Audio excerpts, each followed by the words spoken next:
This is an October Glory that we're growing here at Highland Hill Farm. We planted this bad boy in the springtime and they did fantastic. We got them in right at the right time. Sometimes you got lucky, and we got lucky this year. Put them in. They were probably 3/8 of an inch caliber. We probably went up to there, and they really filled out real nice, thick and full. We have our irrigation going on through, so if we want to turn on the irrigation, we get water onto them. We put fertilizer on them twice, once when we planted them and once in the middle of the summer when we had some real good rain. And we had a good shoot in the early spring come out, and I guess if you can see, and that's basically from here, from there, our prune mark, to there. That was in the spring, and then from here to there is a new flush that they made on. And not always, but this year we did really well with them when we got our second flush coming on. If we keep on keeping them watered, they'll continue to keep on growing for this year. And we might get this up to a good 7/8 inch trunk caliber on the tree for this year, and we'll be doing really well. If we do that in the fall, we'll probably come on through and do another trimming on this. If they don't grow anymore, we probably just let them go. But if they do continue to grow, we will trim them. But we'll wait till the leaves fall off and we can see the branch structure a little better before we make our determination on when and how much we're actually going to cut off.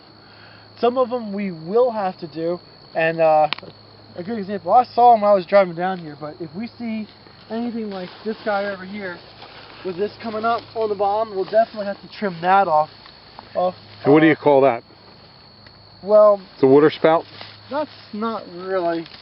This is, these are grafted since they're October Glories.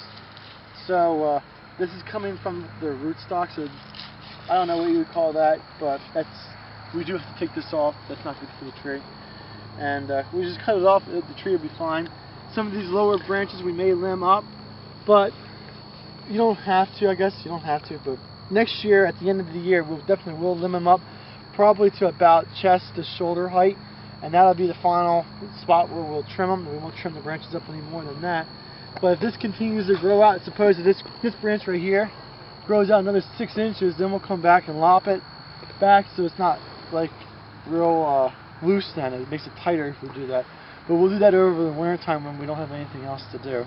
But that's basically it. Like this guy over here, I would probably cut that regardless here, so this branch doesn't get too big.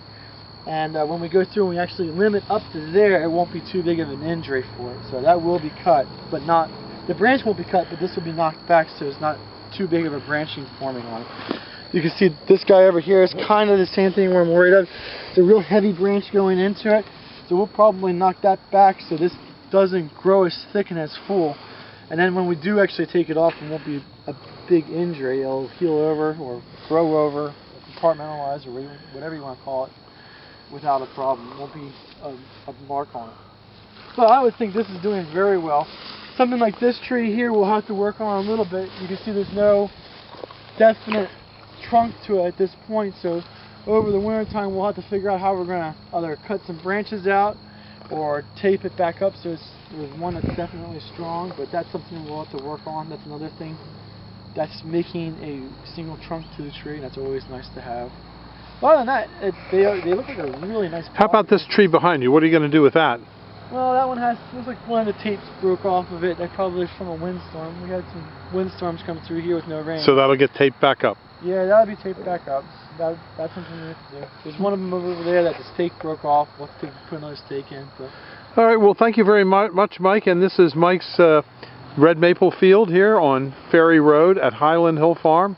And you can reach Michael at 267-446-2376. And he'll answer any questions you have. Or the best of my ability. All right, thank you very much, Mike. Thank you.